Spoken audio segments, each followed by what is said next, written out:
નમસ્કાર 11 જાન્યુઆરી 2026 ચાલો સાથે મળીને આજના સૌથી મહત્વપૂર્ણ કરંટ અફેર્સને પરીક્ષાલક્ષી દૃષ્ટિકોણથી સમજીએ સમય બગાડ્યા વગર સીધા જ મુદ્દા પર આવીએ આજની આપણી ચર્ચાનો મુખ્ય હેતુ એ જ છે કે 11 જાન્યુઆરીના જે પણ મુખ્ય સમાચારો છે તેને પરીક્ષામાં કેવી રીતે પૂછી શકાય એ રીતે તૈયાર કરવા યાદ રાખજો દરેક મુદ્દો એમસીક્યુ અને પ્રિલિમ્સ માટે ખાસ બનાવવામાં આવ્યો છે એટલે નાની વિગતો પર પણ પૂરું ધ્યાન આપવું પડશે તો આજે આપણે શું જોવાને છીએ જો પહેલાં આપણે રાષ્ટ્રીય અને રાજ્ય સ્તરના મુદ્દાઓ લઈશું પછી આંતરરાષ્ટ્રીય અને આર્થિક ગતિવિધિઓ પર નજર કરીશું એ પછી વિજ્ઞાન સંરક્ષણ અને પર્યાવરણ મહત્વપૂર્ણ દિવસોની વાત કહીશું અને છેલ્લે એક બહુ જ અગત્યની નિમણૂક વિશે જાણીશું તો ચાલો શરૂઆત કરીએ આપણા પહેલા વિભાગથી રાષ્ટ્રીય અને રાજ્યસ્તરીય મુદ્દાઓ જોઈએ દેશ અને રાજ્યોમાં શું નવું બની રહ્યું છે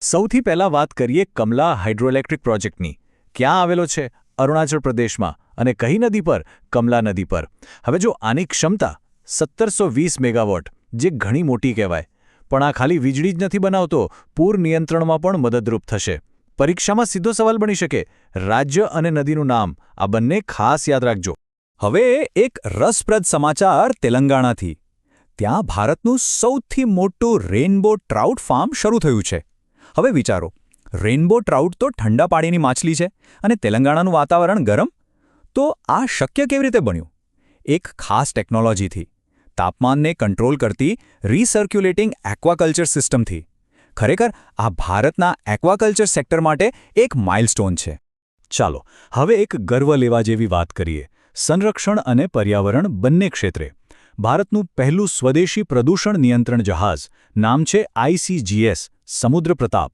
એને ગોવામાં કાર્યરત કરી દેવામાં આવ્યું છે આ જહાજ શું કરશે સમુદ્રમાં ફેલાતા પ્રદૂષણ ખાસ કરીને ઓઇલ સ્પિલ જેવી આપત્તિઓ સામે લડશે મેક ઇન ઇન્ડિયાનું આનાથી સારું ઉદાહરણ બીજું શું હોઈ શકે હવે એકદમ ધ્યાનથી સાંભળજો ક્યારેક એક નાનકડો આંકડો જ પરીક્ષામાં માર્ક્સ અપાવી દે છે આકાશા એર IATA એટલે કે ઇન્ટરનેશનલ એર ટ્રાન્સપોર્ટ એસોસિએશનમાં જોડાનારી 5મી ભારતીય એરલાઇન બની છે કઈ 5મી આ નંબર પર ફોકસ કરજો પરીક્ષામાં સીધો આ જ પ્રશ્ન આવી શકે છે ચાલો હવે આપણે દેશમાંથી બહાર નીકળીને આંતરરાષ્ટ્રીય અને આર્થિક જગતમાં ડોક્યું કરીએ જોઈએ કે ગ્લોબલ લેવલ પર શું ચાલી રહ્યું છે ભારતે એક મોટું પગલું ભર્યું છે ચીની નાગરિકો માટે EB4 વિઝા શરૂ કર્યા છે શા માટે હેતુ એકદમ સ્પષ્ટ છે ભારતમાં રોકાણ ઉત્પાદન અને ટેકનોલોજી ક્ષેત્રે બિઝનેસ વધારવો આ વિઝા 6 મહિના સુધી વેલિડ રહેશે અને બધું ઓનલાઈન ભારતીય વિઝા પોર્ટલ પરથી થઈ જશે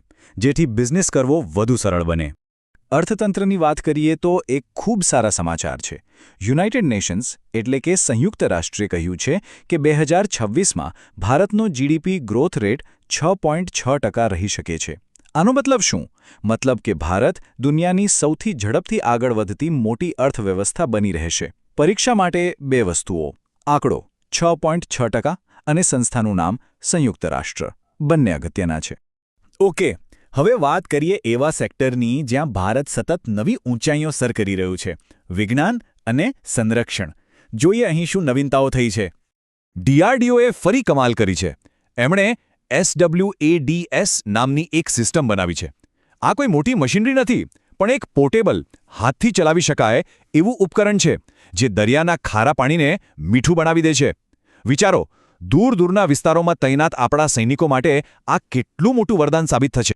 અને આ કામ કેવી રીતે કરે છે એકદમ સિમ્પલ એક બાજુથી ખારું પાણી નાખો હાથથી એને ચલાવો અને બીજી બાજુથી પીવાલાયક શુદ્ધ પાણી તૈયાર આની આ જ સાદગી આ સિસ્ટમની સૌથી મોટી તાકાત છે ટેકનોલોજીમાં વધુ એક છલાંગ IIT મદ્રાસમાં પરમ શક્તિ સુપર કમ્પ્યુટિંગ ફેસિલિટી શરૂ થઈ છે આનું દિલ છે આપણું સ્વદેશી પરમ રુદ્રા અને સ્પીડ 3.1 પેટાફ્લોપ્સ અને સરળ ભાષામાં કહીએ તો એક સેકન્ડમાં અબજો ખરવો ગણતરીઓ આનાથી ક્લાઇમેટ મોડેલિંગ એરોસ્પેસ અને નવી દવાઓના સંશોધનમાં જબરદસ્ત તેજી આવશે ચાલો હવે આપણે આગળ વધીએ આપણા ચોથા વિભાગ તરફ જે છે પર્યાવરણ અને મહત્વપૂર્ણ દિવસો પ્રકૃતિ પ્રેમીઓ માટે એક ખૂબ જ સારા સમાચાર છે તમિલનાડુનું મુદુમુલાઈ ટાઇગર રિઝર્વ ત્યાં એક ખૂબ જ દુર્લભ પક્ષી ઈસ્ટર્ન ઇમ્પિરિયલ ઈગલ જોવા મળ્યું છે. આ એક બહુ મોટી વાત છે કારણ કે એ બતાવે છે કે આ વિસ્તાર માઇગ્રેટરી પક્ષીઓ માટે કેટલો મહત્વનો છે. પરીક્ષામાં શું પૂછાઈ શકે? ટાઇગર રિઝર્વનું નામ અને રાજ્યનું નામ. હવે વાત કરીએ 6 જાન્યુઆરીની. આ તારીખે 2 અલગ-અલગ દિવસો ઉજવાય છે અને અહીં ભૂલ થવાની શક્યતા છે.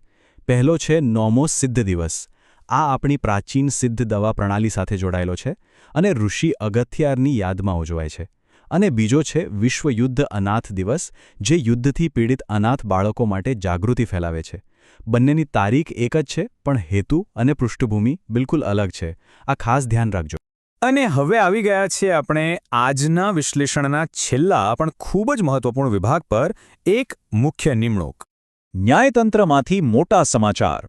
જસ્ટિસ એ મોહમ્મદ મુશ્તાકે સિક્કિમ હાઈકોર્ટના નવા ચીફ જસ્ટિસ તરીકે શપથ લીધા છે.